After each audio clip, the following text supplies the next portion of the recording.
Hey y'all, Wonderhussy here. I am in a jam, okay? I'm standing in the middle of US 95, which is a very desolate highway that runs kind of up the western side of Nevada. Why am I standing in the highway? Well, it's because I'm here with my sister and one of our friends, and we were headed out to some hot springs in Death Valley. Okay, if we were headed to Death Valley, you're probably wondering, why are we on US 95? Well, one of the routes to get to where we're going, one of the fastest routes, was actually to go up 95 and then cut over between the town of Beatty and the town of Goldfield. There's a junction called the Lida Junction, and there's a road there that takes you over this really beautiful but really squirrely pass called Westgard Pass that drops down into the town of Big Pine, California.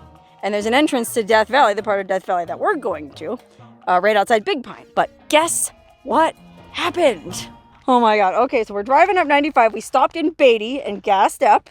And, well, they're doing road work on this stretch of highway, so it's down to one lane. You got to wait for the pilot car. You could be stopped for up to 30 minutes, that kind of situation. So I was in the lead. My sister was pretty much right behind me. And then our friend, who I called him Terry in another video I made. He went with me to Verde Hot Springs in Arizona back in December. Good friend of mine, known him for years. We'll call him Terry. He's a private person. He doesn't want to be on camera, but anywho, he was third in line, but he was way back behind us in this jam waiting for the pilot car. So we sat there for, probably about 20 minutes. Finally, they cleared it. The pilot car came. We all crawled through, made it through the blockage, continued on our way. That is, two of us continued on our way. So I'm in the lead. I got to the Lida Junction, which is the turnoff where we were going to go to Big Pine, and that happens to be the site of an abandoned brothel. Okay, the Cottontail Ranch abandoned brothel. Notorious brothel. It's been closed for many years. It just sits at the side of the highway, busted and abandoned. But that's where I pulled over, and then my sister rolled in right behind me, and we had walkie-talkies. And she goes, "Hey, I don't see Terry in the rearview mirror. I don't think he made it through that roadblock. Maybe we should pull over and wait." Okay, yeah, sure. Any excuse to hang out at the old abandoned Cottontail Ranch brothel. And, well, I had to take a tinkle anyway, so I said, yeah, sure, we'll pull over. We'll wait for him. Maybe he got stuck back in the road construction. Who knows? So we pulled in at the brothel, my sister and me, both of us in our 4Runners, and we're just hanging out, talking, passing the time. And actually, it was a really good time. The sheriff rolled up, okay? The sheriff of Esmeralda County. Oh, here he is right now. Oh, that's the sheriff of Nye County. Wrong sheriff. The sheriff of Esmeralda County. Esmeralda County is the county just north of, Vegas is in Clark County, and then it goes Nye County, and then Esmeralda is the next one up, and it's very, very desolate. In fact, I think it has the second lowest population of any county in the entire United States. It's mostly just blank open desert. There's nothing out there, okay? It's like when people talk about the middle of nowhere, it is the middle of nowhere. By the way, you can see the pilot car just came through and letting all this traffic through that was stacked up. Ugh. Anyway, the sheriff of Esmeralda County rolled up to see if my sister and I were okay. Very gentlemanly of him. And we said, yeah, we're fine. We're just waiting for our friend to catch up.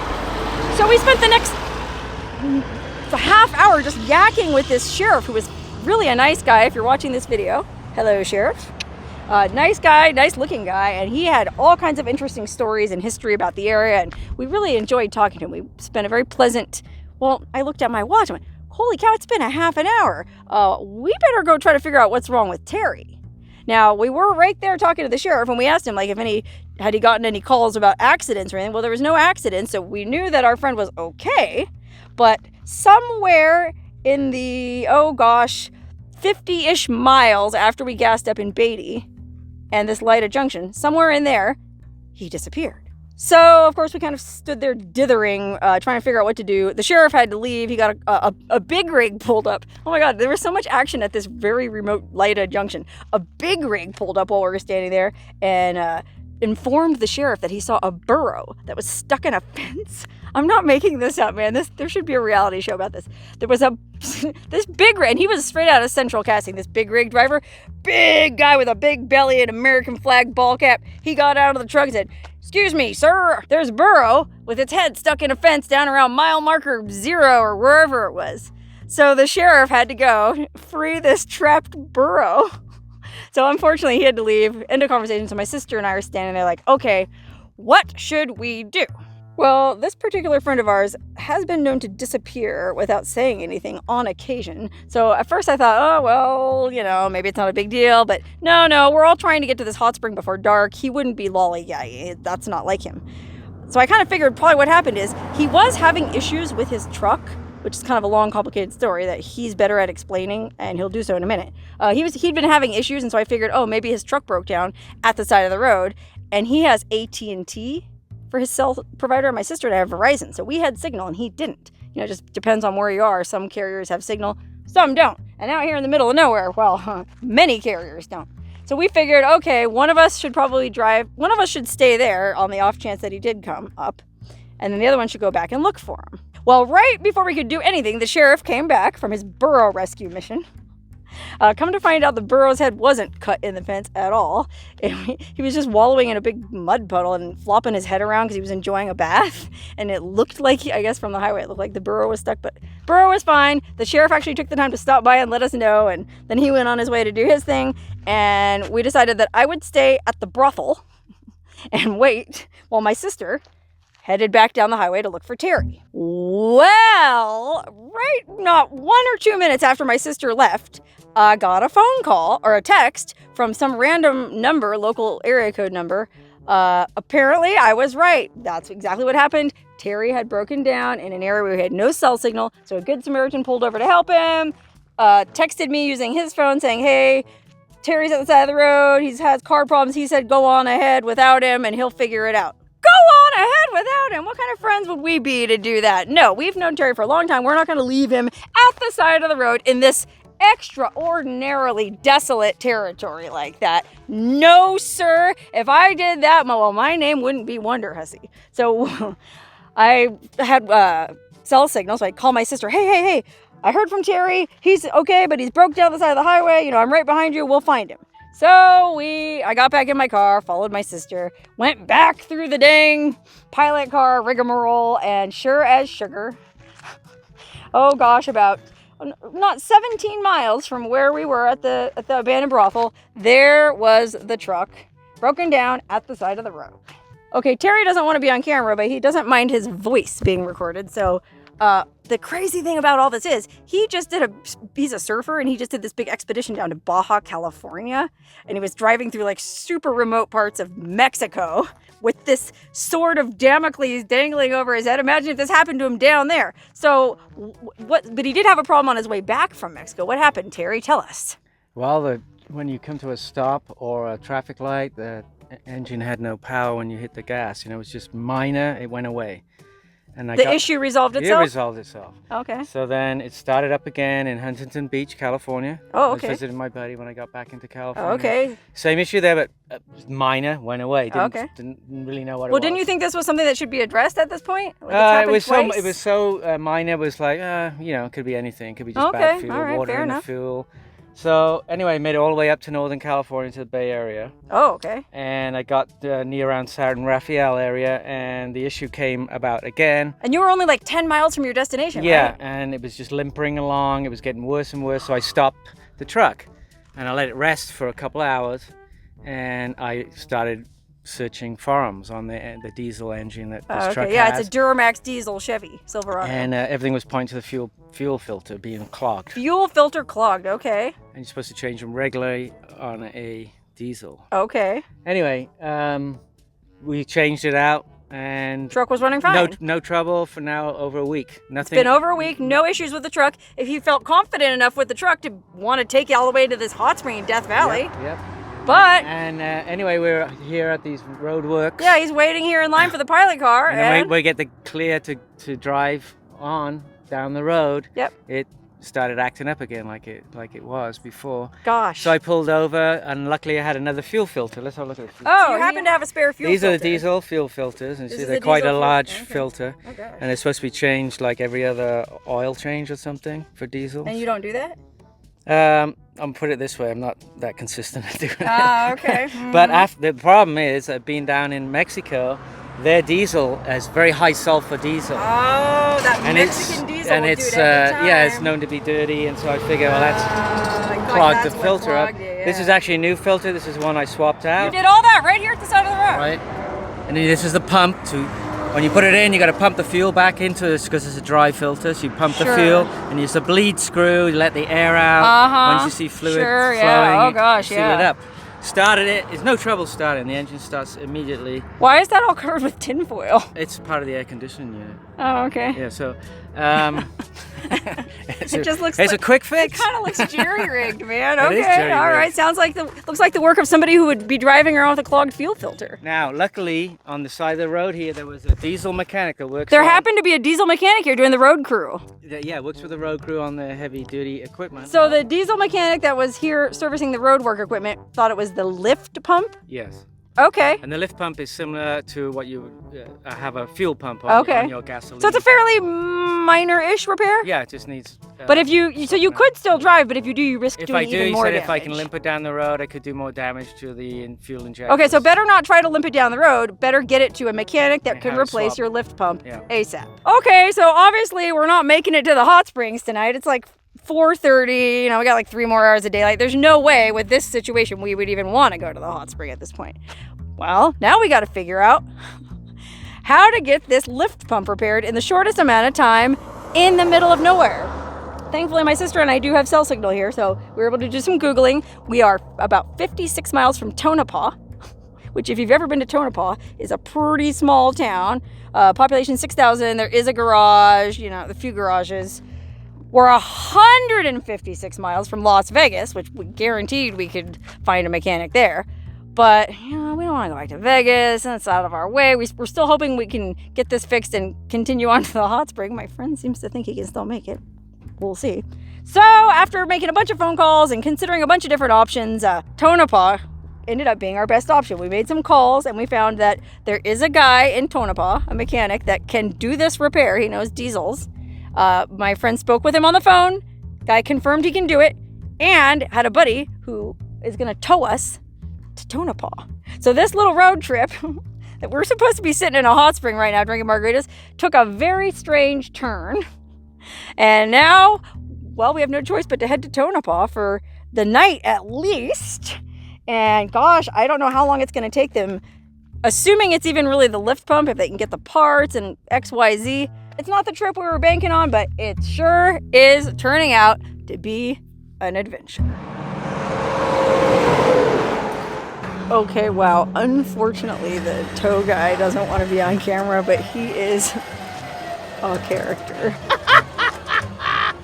Okay, wow. Truck is loaded up on the trailer, and we are heading for Tonopah. I'm hoping to be able to get a room at the Clown Motel. I kind of know the guy who runs that place, and well, I did just happen to write an article about them for this cannabis magazine that I write for in Vegas. So hopefully he'll show me some love and he'll have a room and he won't charge me an arm and a leg. Okay, wow, there's the old abandoned brothel where my sister and I were hanging out talking to that sheriff. Gosh, that was only 4 hours ago, and it feels like 4 years ago. Woo! Okay, well, while Terry and my sister are taking care of the situation at the mechanic shop, I thought I'd go over here to the Clown Motel and see if I could get us a room. But unfortunately, it says no vacancy. Yay! The sign was just broken, and he does have rooms available. And look at this gift shop. It's completely expanded. It's like 3 times as big as it used to be. There's clowns everywhere.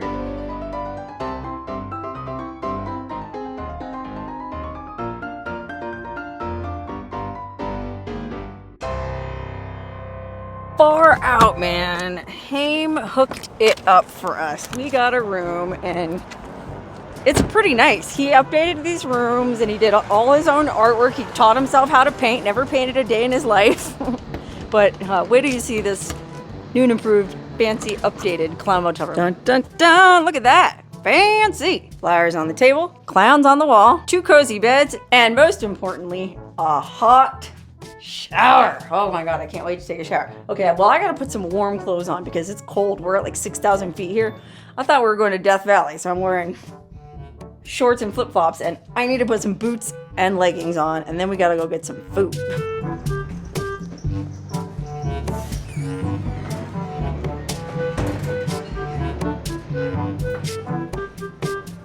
Oh yeah, time for the old casino coffee shop. Oh, what do I want? Oh my god, breakfast, served anytime. Burger, steak, chicken fried steak. I can't decide between chicken fried steak and breakfast. Oh, don't have to choose. Chicken fried steak and breakfast all in one. Bleh, made short work of that skillet and it was delicious. Let me tell you something, it hit the spot. And the word on the truck is the mechanic ran a diagnostic and it was acting fine. Apparently it's an issue that only happens when the truck is overheating, hot. Like this afternoon it was hot, he was idling, waiting for that pilot car. So basically the recommendation is there's a couple different things that they can try and I don't remember what they are because I'm not a car person. But this mechanic can't really do it. So he recommended we go over to Bishop, California, which is sort of near Big Pine where we were trying to get to.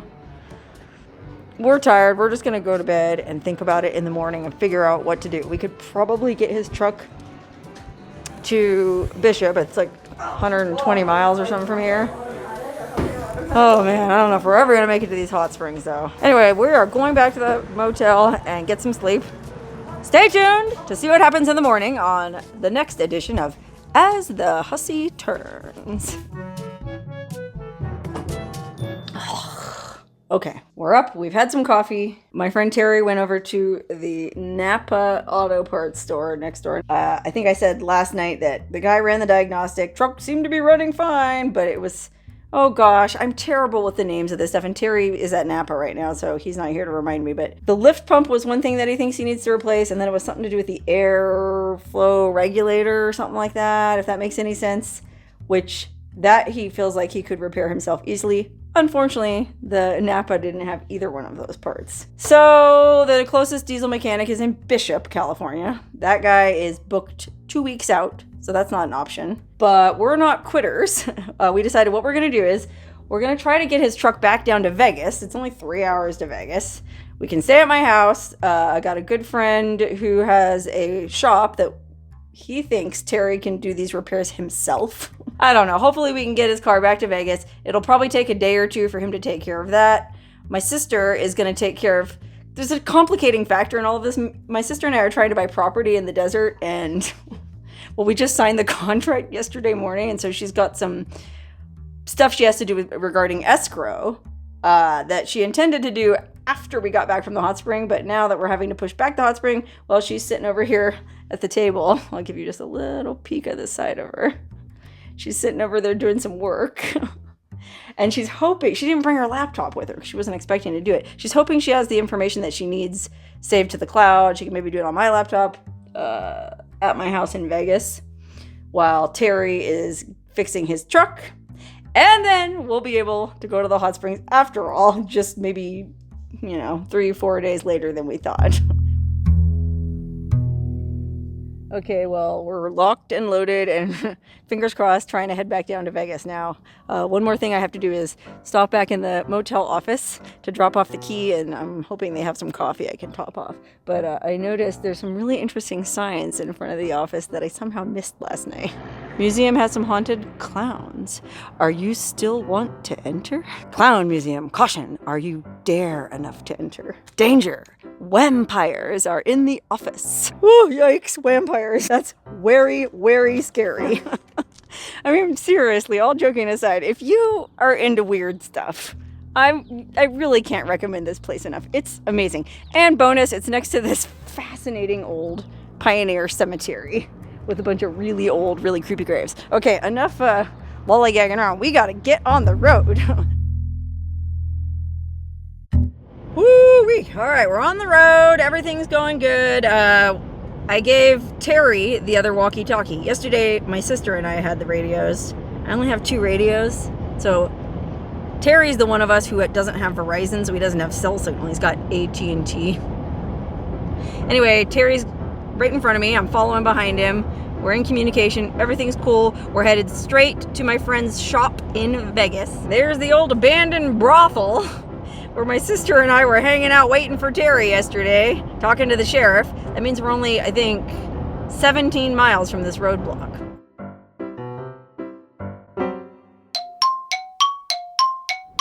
Okay, cleared the road work and everything seems to be working okay. Everything's good? Yeah, it seems to be. Yay! Okay, we're in the home stretch. Just entering the outskirts of Las Vegas. So far, no issues. Let's just hope we don't get stuck in any kind of gnarly traffic. My friend who has the shop went ahead to O'Reilly's and picked up the parts that we need, so good on him. We owe him dinner and some drinks.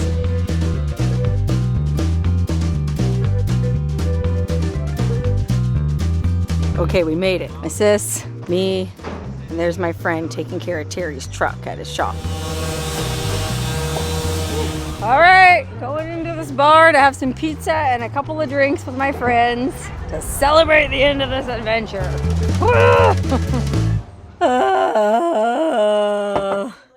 I feel like I've been hit by a bus.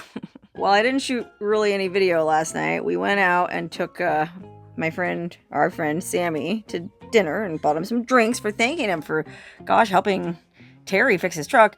But guess what happened? Sammy is also friends with my friend Scott, who you might remember from some of my videos. Boozer Scott that I went to the A12 with. Well, anytime he comes along, there's sure to be too much alcohol consumed, and unfortunately I had way too many drinks of way too many different kinds of alcohol, and I think that's at least 50% of why I feel like I was hit by a bus. But to be fair, 50% of it is also just the events of the last couple of days. Whew. Anyway, they thought they had the truck fixed. I had to write this down because I'm not very technical minded, but come to find out, that particular truck doesn't even have a lift pump. So it wasn't the lift pump. Well, they changed the head of the fuel filter, and they replaced the fuel lines that were leading to the fuel filter because they were all fried. And then everything seemed to be running okay, but before we head out into Death Valley, or before Terry heads out into Death Valley, he wants to get it thoroughly checked out by an actual diesel mechanic. So he's going to try to get in and see this guy today. Okay, take two. Back on the road, trying to get to this dang hot spring again. This time it's just me and my sister. Terry's back home because he's waiting on an Amazon delivery. He ordered a part for his truck that they said they would ship same day, but, well, it might not get there till 10 p.m., so it'd be too late for him to leave at that point. So what's going on is, he called a couple diesel mechanics yesterday, and they said it sounded like his truck would probably be fine. So he's going to go ahead and take the trip, but he wants to replace this one certain part, and I can't remember what part it is, but he's waiting for that to get shipped to him on Amazon. He's going to put it in the truck, and then he's going to leave. Now, meanwhile, my sister and I wanted to get a head start because we randomly happened to have totally unrelated business in Bishop, California, which is near Big Pine, at this title company that has to do with that property we're trying to buy. So we're going to go take care of that. We're going to go sign these documents in the morning. And then if all goes well, we'll meet Terry in Big Pine at the Copper Top Barbecue for lunch. And then finally head into the dang hot springs.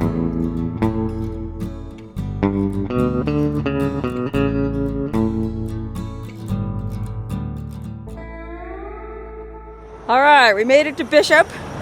Spent the night at this Super 8 motel, just me and my sis. Terry wasn't able to leave Vegas till this morning, but we communicated with him.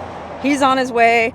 My sis and I are going to this title company to sign these documents, and then we're all gonna rendezvous at Big Pine's fabulous Copper Top Barbecue for a quick lunch before heading in to Death Valley. Wow.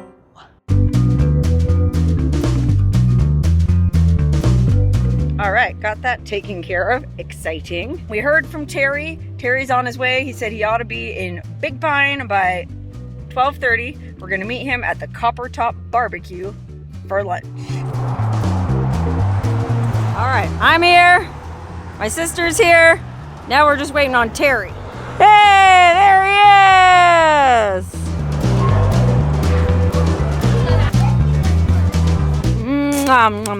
That was delicious. Okay, we're done eating. We got everything done. Truck's fixed. Now we're headed out into Death Valley.